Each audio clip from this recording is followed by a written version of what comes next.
Good morning बच्चों। कल आपने प्रतिहार वंश तक पूरा पढ़ लिया था और कन्नौज के संघर्ष भी आपने पढ़ लिया, जिसमें राष्ट्रकूट, पाल और प्रतिहार ये तीनों राज बारी बारी से कन्नौज पर अधिकार किया और कन्नौज पर राज्य किया। लेकिन कुछ दिनों बाद इनकी शक्ति जो थी वह ख़त्म होती गई और कन्नौज पर इनका अधिकार भी समय के साथ ख़त्म हो गया। अब आगे आज पढ़ेंगे बच्चों राजपूत।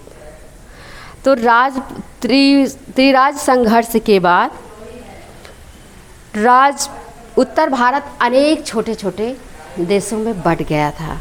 प्रतिहार, पाल और राष्ट्रकूट के बाद राजपूत आए और ये राजपूत जो थे भारत के इतिहास में इनका अत्यंत महत्वपूर्ण स्थान है।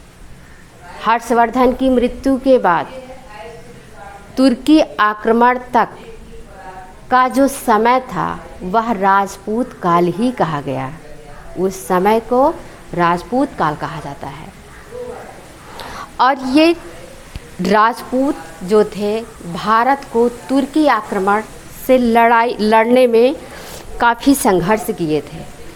तुर्की आक्रमणकारियों से लड़ने में काफ़ी संघर्ष किए थे और इन्होंने भारत को बचाने का पूरा प्रयास किया। तुर्की आक्रमणकारियों से इन्होंने बचाने का भारत को पूरा प्रयास भी किया, क्योंकि ये उस समय राजपूत जो थे अपने आप को सबसे उच्च मानते थे और ये अपने आप को क्षत्रिय कुल का मानते थे, जिसका यह अर्थ होता है कि ये युद्ध के लिए पैदा ही हुए हैं। इनका जन्म युद्ध के लिए ही हुआ है। और ये राजपूतों के जो विभिन्न वंश थे वह इस प्रकार थे: चंदेल, परमार, सोलंकी, चौहान और गुहेल। ये इनकी श्रेष्ठ जातियां थीं। और कहने के लिए बच्चों, राजपूत की जो उत्पत्ति है इसे कुछ लोग मानते यह हैं कि इनकी उत्पत्ति एक अग्निकुल से हुई है और ये अग्निकुल से हुई है। मलेच्छों का अत्याचार बढ़ता गया और वशिष्ठ ने एक यज्ञ किया था जिससे इनकी उत्पत्ति हुई है। ऐसा कुछ लोगों ने माना है, कुछ इतिहासकारों ने भी माना है। और ये राजपूत जो थे भारत के संघर्ष जब तुर्की आक्रमणकारी से कर रहा था तो इन्होंने अपना पूरा योगदान दिया था भारत को बचाने में, और भारत के उत्थान में भी इन्होंने कोई कसर नहीं छोड़ी थी। अब आज इसमें देखिए मालवा में भोज परमार राजपूत जो थे वो राज करते थे और ये अपनी विशेष नेतृत्व ख्याति के लिए प्रसिद्ध थे। अलाउद्दीन खिलजी द्वारा मालवा अधिकार में लिए जाने के कारण वहाँ की शासन व्यवस्था जो थी वह अत्यंत दुर्बल हो गई। इसके बाद अजमेर के जो चौहान थे यानी पृथ्वीराज चौहान, यह बहुत ही प्रसिद्ध शासक थे। दिल्ली के बहुत प्रसिद्ध शासक थे और बहुत महत्वाकांक्षी शासक थे। मोहम्मद गौरी से ये तराइन के युद्ध में परास्त हुए और तुर्कों का वहाँ कब्जा हो गया। चंद्रबरदाई द्वारा पृथ्वीराज रासों में इनके ऊपर जो लेख लिखा गया है, इनका वर्णन चंद्रबरदाई की पृथ्वीराज रासों में मिलता है। अब बच्चों आप पढ़ेंगे तुर्की आक्रमण। इसमें महमूद गजनबी जो एक लुटेरा था वह भारत में को किस तरह से लूटने के लिए पहुंचा है। 10वीं शताब्दी के बाद एक तुर्की विजेता गजनी को अधिकार में ले लिया और वह एशिया में शक्तिशाली साम्राज्य की स्थापना करना चाहता था। भारत की धन दौलत को सुनते हुए उसकी अपार धन संपदा वो उसके कानों में खटक रहे थे।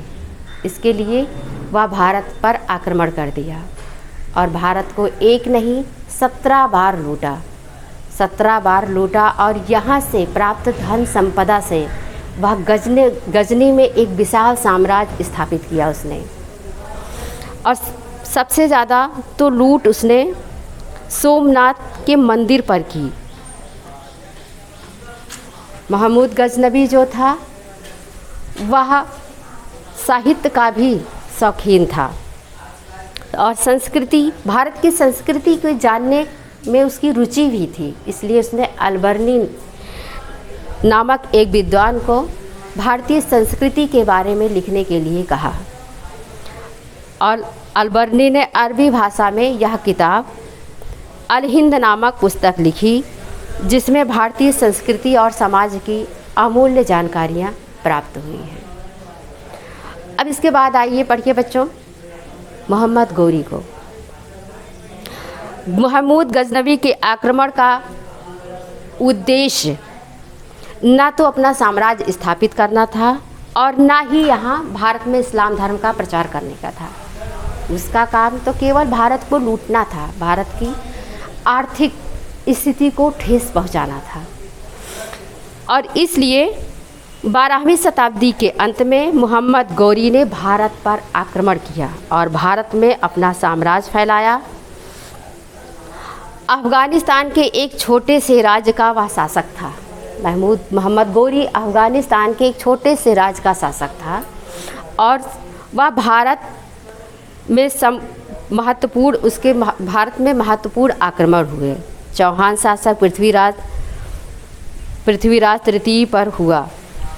सबसे महत्वपूर्ण आक्रमण जो उसका था वह चौहान वंश के शासक पृथ्वीराज तृतीय पर हुआ और 1192 की लड़ाई में वह तराइन की दूसरी युद्ध में पराजित हुआ। इससे दिल्ली का क्षेत्र मोहम्मद गौरी के अधिकार में आ गया और दूसरी लड़ाई में वह मोहम्मद गौरी उसमें जीत गया और पृथ्वीराज चौहान जो थे वह हार गए। 1206 ईस्वी में गौरी की हत्या कर दी गई और उत्तर भारत का राज उसका एक दास कुतुबुद्दीन ऐबक के अधिकार में हो गया। बच्चों, उसकी एक विशेषता थी, वह भारत के सभी राज्यों को जीतता जाता था और वहाँ पे एक अपना अधिकारी नियुक्त करता जाता था। वो भारत में राज्य नहीं करता था, बल्कि यहाँ पे उसके अधिकारी जो थे, एक अधिकारी नियुक्त करता था, वह राज करता था। और यही जो इनके अधिकारी थे ये एक प्रकार के इनके दास थे और यहीं से 1206 ईस्वी के बाद से ही भारत में दास प्रथा की भी शुरुआत हुई है।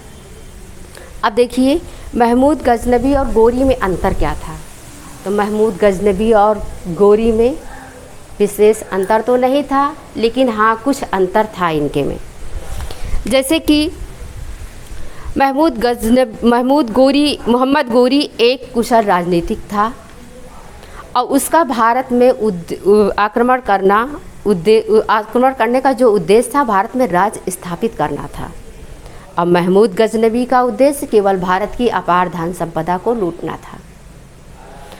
और मोहम्मद गौरी जो कई बार तो आक्रमण नहीं किया, कम ही बार आक्रमण किया, लेकिन महमूद गजनबी ने भारत पर 17 बार आक्रमण किया।